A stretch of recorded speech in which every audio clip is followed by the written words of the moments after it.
Those violent criminals that are doing that and using illegal weapons, we want to get them off the streets. Last year, there were 73 law enforcement officers who were feloniously killed by someone, a violent offender, and with a gun. This year, they have been 6, including the one that happened yesterday with the San Jacinto deputy, Constable Precinct 1. This has to stop. The federal indictment returned against Roland Caballeros was returned on February 16th in connection with the shooting of the 3 HPD officers. As you remember, Caballero is accused of shooting law enforcement with a gun. It was a pistol modified to operate as a machine gun.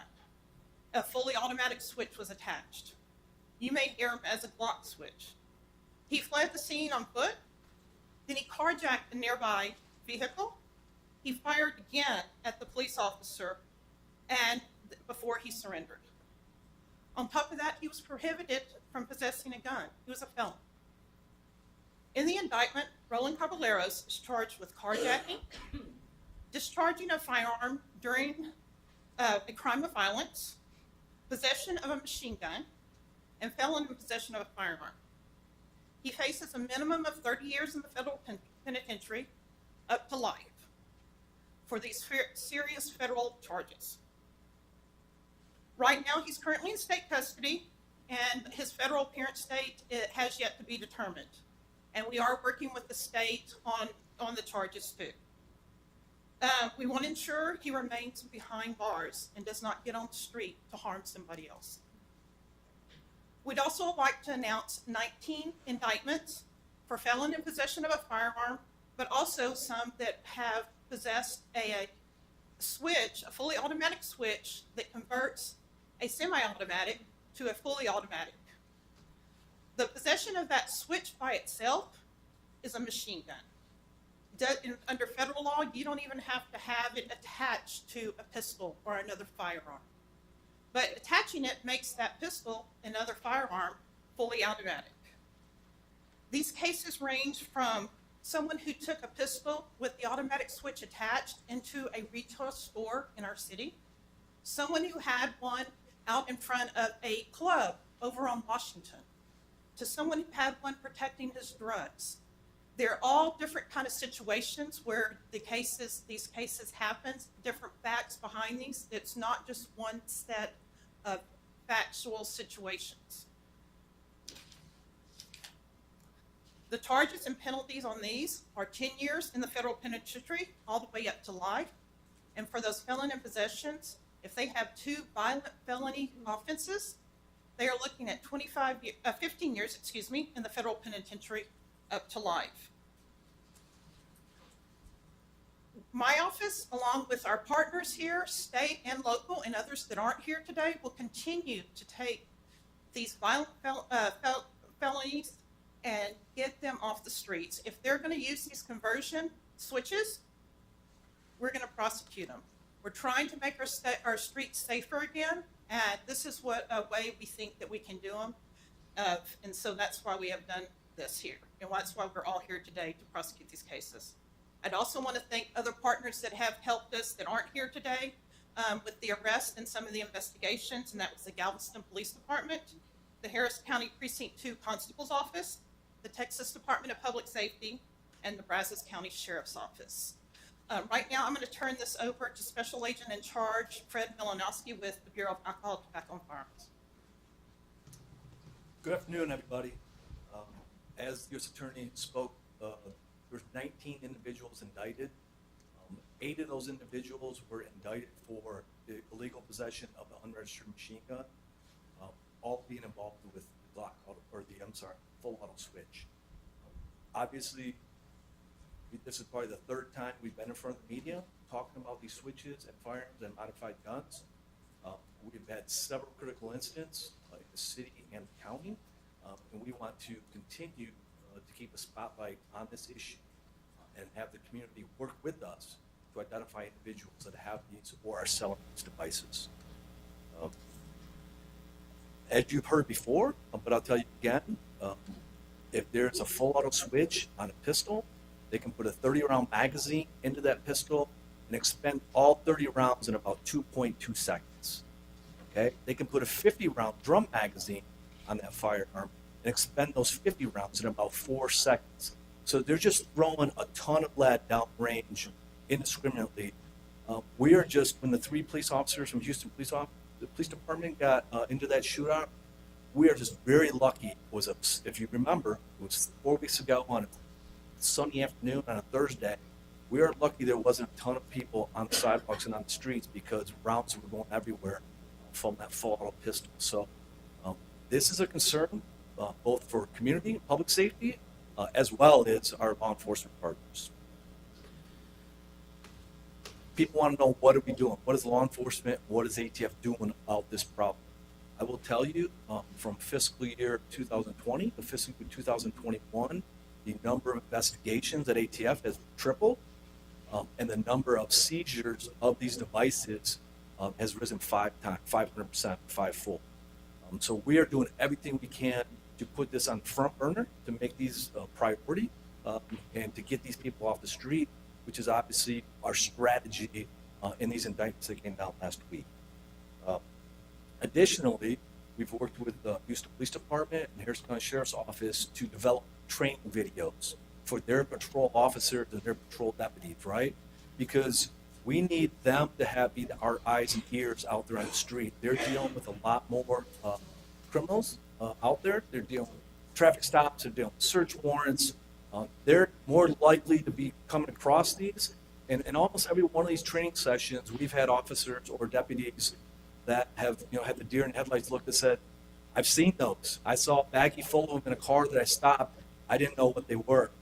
Now they do. So we are continuing, one, to get this message out to law enforcement, because people assume that police officers know what these things look like. Now they know what they do, but they don't always know what they look like, what they are outside of the gun. We have exemplars up here that I will allow the media to take a closer look at the end, after we have some questions. But there's both Glock full auto switches inserted into the firearms, and there's full auto switches outside of the firearms, in addition to 30-round magazines and 50-round drum magazines. That's not evidence up there, but those are exemplars of exactly what law enforcement has come across in the last few months here in Houston. In addition to that, ATF is bringing in a training element from our headquarters. We're going to train investigators and task force officers from local agencies that are assigned to ATF's Violent Crime Strike Force. And we're going to have an afternoon session for executives and law enforcement leaders, so that the chiefs and the assistant chiefs and the sheriffs in the area have a better understanding of what these switches are, what the violations of federal law, what the violations of state law, so that they can impose some policies within their own department and, again, be our eyes and ears and help us out. Because this can't all be ATF and it can't all be the federal government solving this, right? Which leads us to the 11 individuals that got indicted for being previously convicted felons in possession of guns. Again, that's a strategy. That wasn't just 11 random people that happened to get charged. We know that there's some challenges in the Harris County court system. And so the Houston Police Department, the Harris County Sheriff's Office, and the Harris County DA's office has asked that we investigate and indict and charge more of these felon possession cases. Again, we're not going to rest our way out of this problem, so we have to set some guidelines. And in general, we're looking at individuals that have at least 2 prior violent felony convictions, that are out in the street and they have rearmed themselves and gotten arrested again, or individuals that are convicted felons, get arrested in Harris County, get bond, and while they're out on bond, they rearm themselves and get arrested with the gun again. Those are cases that ATF is going to take a hard look at and work with our partners at the U.S. Attorney's Office to get those charged federally. And you heard the sentencing guidelines on those. It's a 10-year for felon possession. It's a 10-year.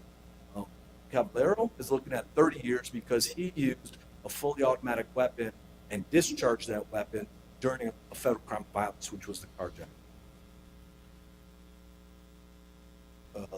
This is not the end, right? This is just the first round of this strategy to try to take some of the more violent criminals off the streets in Harris County, in addition to anyone that's possessing one of these full auto switches or a firearm with one of these full auto switches. So what I say to the community is that if you know people, whether they're friends of yours or family or whatever it is, and they have one and they bought it because they thought it was a kind of cool thing or it's a novelty, inform them. It is a 10-year federal felony, and we are going to prosecute those. They should destroy those immediately, or call the ATF office and turn them into ATF, turn them into law enforcement, those full auto switches. They can call ATF at 1-888-ATF-TIPS if they know an individual that is selling these devices on the streets of Houston, because obviously we want to be able to get these off. In one of the investigations, we bought almost 50 switches from an individual. So we know that people are putting these on the street. The challenge is, to be perfectly honest with you, these are being manufactured outside the United States. They're being illegally imported into the United States as other than full auto switches, either gun parts or toys or some other characterization of them. And then they're being spread out through sales on the internet mostly. We also do have some intelligence, including human intelligence, that they've had difficulty importing these in the United States. And so now they're importing them into the country of Mexico and coming up same drug routes that they're using to bring narcotics into this country. So it is a problem. It's obviously a huge concern. This is the third time, as I mentioned, that we've been in front of you about this issue, trying to keep a spotlight on this and trying to inform and keep as many people aware of this, the dangers of them, and the fact that it's a 10-year federal felony if you get caught with it.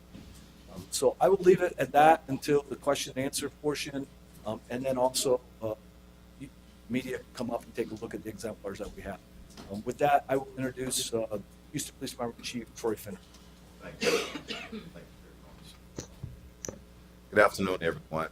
I just want to say thank you to my partners, my federal partners, and to the best U.S. Attorney in the nation, Jennifer Lowry. Thank you so much. And Fred, your partnership speaks second. U.S. Attorney's Office, our marshals, thank you, Harris County. Just want to say something. A few weeks back, we talked about the strong arm of federal agencies and our strong partnership. Some people you can tell them, but when you show them, that's what speaks. 30 years to life means something, and people hear that. And I want to make sure that they hear it today. Suspects, violent offenders, felons with guns, we're coming out to you. Thank you so much. 19 charges, indictments, federal indictments. That speaks volumes. This is just the start. We've been working together for a long time. I want to thank our task force officers with HPD. They're doing a lot of great work, but we can't do anything without the true partnership. And that's what I'm here to just say thank you today. I'm so very proud of it. And we're going to continue to do this. So it's no place for automatic weapons in a civilized society, and especially Houston, Harris County. And we're intentional as a team, standing up together, going after them. So I'm feeling good today. We're having heavy hearts. We just lost another law enforcement officer yesterday evening. We asked that we pray for him, but we're going to stand strong. And I just feel so good to stand with my partners today. We do know these weapons were used on our 3 officers, this type of weapon, just a few weeks ago. And last year, we lost Officer William Bill Jeffries. So we got to remove these kind of weapons off our streets. So I just want to say thank you, and I will stand later for questions. Howdy. I'm T. Michael O'Connor. I'm the U.S. Marshal for the Southern District of Texas, and I hope someday I'll be able to speak before Chief Finner, because he said everything that I heck insane. But so I'll leave it at this, to the point. Justice is coming. I'll show you the collaboration between The agencies that are here today and beyond, in the collaboration going forward, we will be very vigilant, and justice will be served. We want to take care of the communities to which we live in, and the violent conduct that has escalated to this point. We assure you, we are focused and we're on it. Thank you.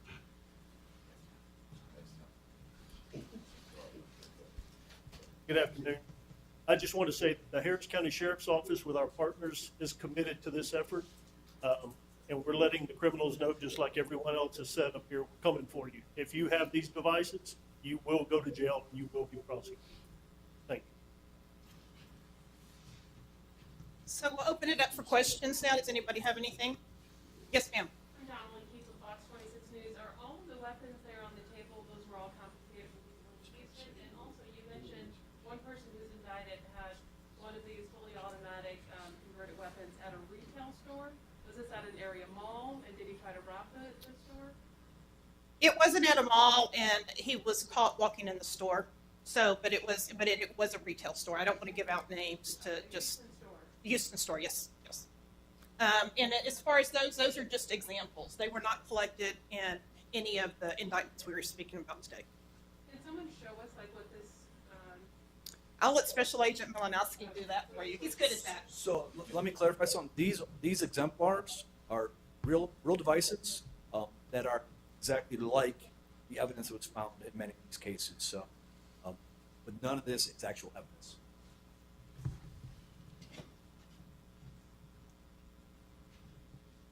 These guns have all been made safe, but this is a firearm, Glock pistol, with a switch inserted into the back of it. Okay, so this, and they have a toggle switch. Usually, one side is fully automatic, one side is semi-automatic. And like I said, this is the 30-round magazine. This gets inserted into here. 2.2 seconds, empty this magazine. 30 rounds, it's lead spraying down range. Let me show you. This is a 50-round drum magazine. This is not exactly, but this is similar to what the suspect had that shot the Houston police officers. 50 rounds in 4 seconds being sprayed down range. That's dangerous, right? It's not just dangerous for law enforcement, it's dangerous for the community, anyone that happens to be there. God forbid we ever have an active shooter that has their hands on one of these. It will be a challenge. So that is why we're trying to continue to be out in front of this issue, get with the media, keep this I'm being transparent here. I want this spotlighted in the media because I want people to be aware of this. And I want them to call the ATF or Houston Police Department or Harris County Sheriff's Office if they know of people. This isn't about trying to arrest as many people as we can. That's not our goal here. Our goal is to get these devices off the street and anyone that is peddling or selling these devices. Any questions? Yes, ma'am. Okay, I have a question about something that happened yesterday. There was a teenager, he was arrested for a prohibited weapon, and he was able to produce a 3D printer ghost gun without a serial number, and he had 6 explosive devices. He threatened to blow up a school. I'm not sure if you guys have heard about this, Javine Saldana, but what do you have? Is this in Harris County or city, or where was it? Yeah, Harris it's County? happening in Houston, Harris County, yes. I'm not aware of the details of that case. Well, could you just kind of talk about the? But I will tell you. 3D printer guns that we're So, seeing? so listen, that is a new phenomenon. We haven't necessarily seen a lot of it here in Texas or in Southeast Texas. But what is really classified as a privately made firearm, also known as a ghost gun, right? People, there's a couple different ways to get them. They can buy kits and complete them. That is not illegal, and they do not have make, model, or serial number on them. That's correct. And so other parts of the country, particularly the West Coast, have been overridden with these privately made firearms being used in crimes. There's some jurisdictions on the West Coast that 40 to 50% of guns that law enforcement is recovering are privately made firearms. At current time, we do not have that issue here, but those problems are out there. As far as the 3D printing goes, there is some 3D printing being done. Even these full auto switches that we talked about, people have experimented with the 3D printing of them. I will tell you, as far as the switches go, they don't hold up very well with the current technology with printing. They do work. They fail much more quickly than the ones that are being manufactured overseas and then illegally imported into the United States.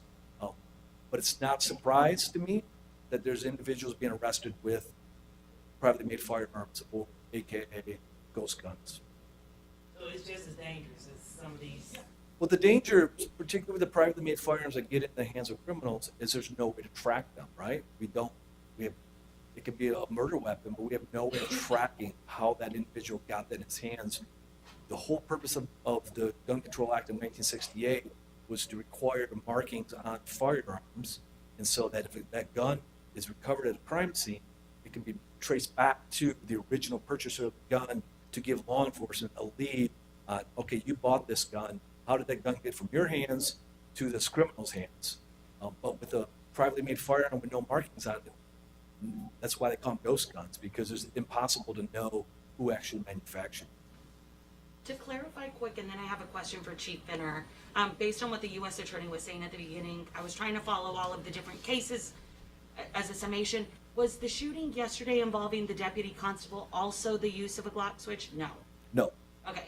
And then my next question is for Chief Finner. I mean, you all are standing up here and you're talking about these 19 indictments, and I totally get that. But yesterday, HPD released that body cam video from the incident last month. And there is nothing better, in my opinion, that shows the public how this is a danger to everybody, right? From the officers going through these neighborhoods to the sound of these weapons. Can you talk to me in context for the people who are watching and are thinking, oh great, 19 people were arrested, but what this means when it comes to violence for everyone? Well, look, it puts it up front stage in everybody's living room or on everybody's phone. It's for people to use a device. It speaks to the need for all of us, law enforcement, the citizens, the courts, prosecutors, everybody to understand. And this is what's most important. Tell me what else is most dangerous than right now. That is the number one threat, if you ask me, to public safety. A suspect or anybody having a fully automatic weapon, because it could do so much damage in a short amount of time. So we got to stand as a community to make sure we do whatever we can do. Part of it is the education, because a lot of people don't even know they see it. And Fred's doing a good job with it, and HPD and Harris County, we're all getting together. But at the end of the day, everyone needs to step up. So thanks for bringing that up. Chief, can you talk a little about yesterday's shooting? Are you gonna say anything about the suspect, who was accused of killing Deputy Neil Adams? And do you know what happened to the deputy's gun? Yeah, I don't want to go into that right now at this press conference, but we will be sending some information out. I don't think the suspect, the medical examiner's office, they release that information, and then once they do, and we'll follow up. Yes, ma'am. Thank you. Okay. And then I've got one more question. If you're going to the podium, ma'am, it's actually a question for the U.S. Attorney's Office. I know the ATF said, listen, this is not the solution. Arrests alone are not how we're going to solve the gun violence across Houston. However, people, their ears perk up when they hear federal charges, because it's not the case as what we're seeing in Harris County, where violent criminals can post bond, even these really high bonds. Talk to me a little bit about the power that comes behind a federal charge. These are not people who will get out today. No, these are not people that'll get out today. So each one of these individuals will go before a magistrate judge and have a detention hearing. What's different in this system versus the state system, in the federal system, the judge hears evidence particular to that person. We'll hear all their criminal history. We'll hear while they're looked at, are they a danger to the community, or is there a chance that they're going to flee? And the judge will make the determination based on that. If it meets one of those elements, the judge at that point will detain the individual. And once they're detained throughout the process and through their trial and through sentencing. So that's a little bit different on the federal system. We do have the ability to keep those that do not have violent felony records, that are violent, that are going to commit danger to the community or flee, in custody versus just releasing them tomorrow. How easy is it to get these devices, and like how much does something like this cost? You know, if you ran into somebody that's legally selling them, you know? So on the streets of Houston right now, they're going for between $200 and $400. It probably costs $5 to produce them. So there's obviously a profit margin, right? And criminals being criminals, They're about making money, about profit margins. So that's part of the challenge, right? I do want to clarify one thing, make sure everyone's clear on. The slang term or the street term is a Glock switch, but these are not manufactured by Glock. They're not an accessory of Glock. They're not authorized by Glock. But much like people call privately named firearms ghost guns, a full auto switch gets called Glock switch a lot. And part of that is because overseas they're stamping them with the Glock emblem on most of them. So that's where some of the confusion comes. But this is not something that's officially sanctioned from the Glock manufacturer. Can you just talk a little bit more about the provenance of where you're seeing the most number of these getting sold from? You think most of them are coming from China, or what other countries? Where are they getting made? So from our intelligence, from our cases, they're being imported from China, either directly in the United States or into Mexico, and they're being smuggled up from Mexico. That's our indications, and that's from our intelligence, both our human intelligence, so people that we've interviewed, people we've caught with them. Now, but they're being mostly sold over the internet, right? And it's difficult if they're, selling on Facebook or Marketplace. We can shut those down, but they can open up a new account as quick as we can shut it down, right? And if they get IP addresses, it takes a little bit longer to shut them down, but they can, buy a new IP address in probably 5 minutes. So I'm not gonna lie, it's a challenge, right? It's like fentanyl. Fentanyl's a challenge to knock it down. It's not being made in this country. And the same thing with these full auto switches. It's difficult. This is not an easy process, but that's why we need the community. We need eyes and ears out there. We need all the law enforcement eyes and ears out there we can get to make us aware of who is selling these in quantity, right? Now, if you just possess one, we're still going to prosecute you, okay? Because it's that important. But we really want to know who's selling these things. If you call the ATF office and you want to turn it in because you thought you were buying something that was legal, and then you found out that it was illegal, you're not going to get prosecuted, right? So we're going to destroy that and go from there. But we really want eyes and ears on who's selling these in quantity. And just as a point of clarification, there are certain circumstances under which owning a machine gun or one of these items might be legal, but that would be if it was made before 1986 and registered with the federal government, correct? So, conflating two things there. Machine guns in this country can be legally owned and registered by civilians, non-law enforcement, non-military.